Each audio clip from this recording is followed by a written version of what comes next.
Can I take the opportunity to welcome you all here to our 30th anniversary forum. 30 years ago, the dream was to dramatically improve learning through the judicious use of technology.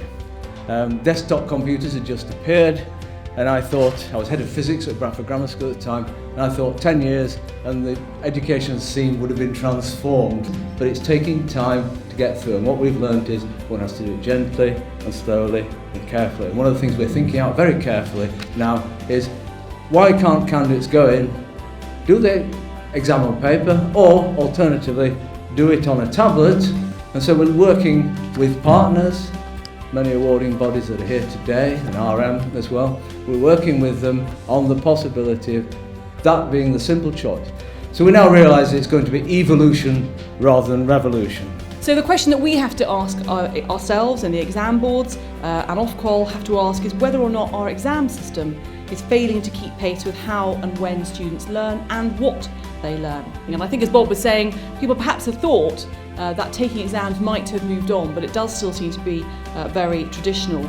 But of course that isn't their natural environment, and as he said, this is a generation of young people who have been brought up with interactive whiteboards, Minecraft. Now, if you don't know what Minecraft is, I suggest you go and find out, or you can borrow my 7-year-old son, who will spend hours talking you through it, and of course things like digital textbooks. So I think that we've got to ensure that our approach to exams is equally current and creative, and that it meets the needs of both pupils and students and teachers. And it's got to give young people the option to sit exams in the way that best reflects the way that they learn and revise.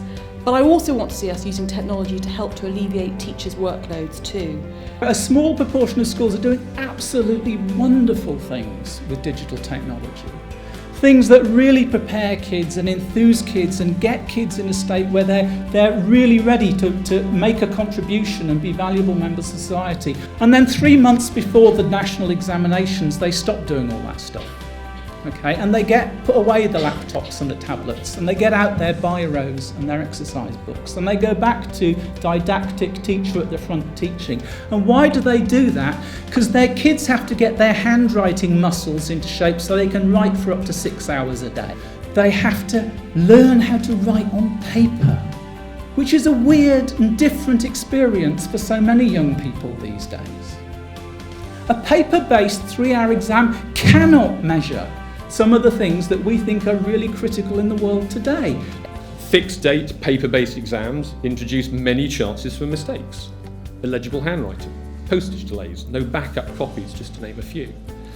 You can just begin to imagine the logistical challenges that emerge of tens of thousands of boxes travelling around the world, stacked up in storage rooms, all waiting to be marked by hand. It is not a pretty picture, it is a logistical nightmare, and arguably the people that it probably will let down the most is the learner at the end of the day.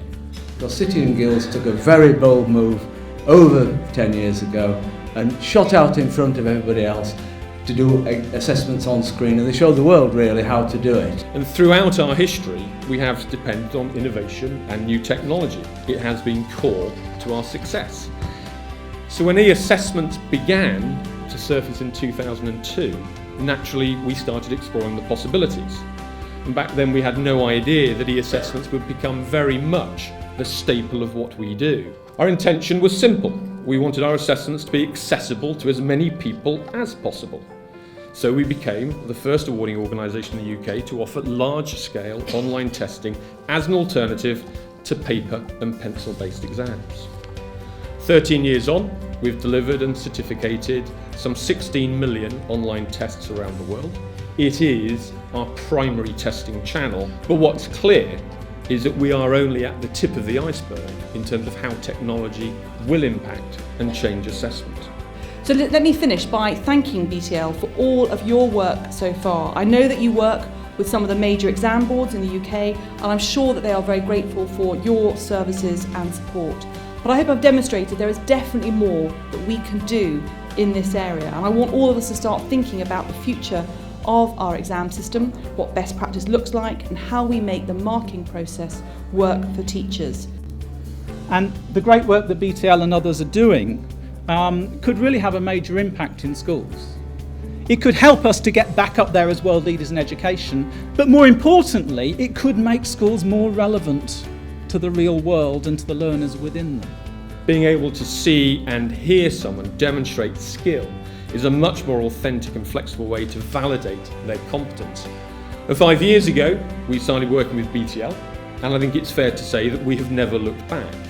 In BTL, we found a partner that understood education, which was critically important to us. And we found a partner that was genuinely flexible in working with us. They understood training, and they really understood the role that assessment placed in that.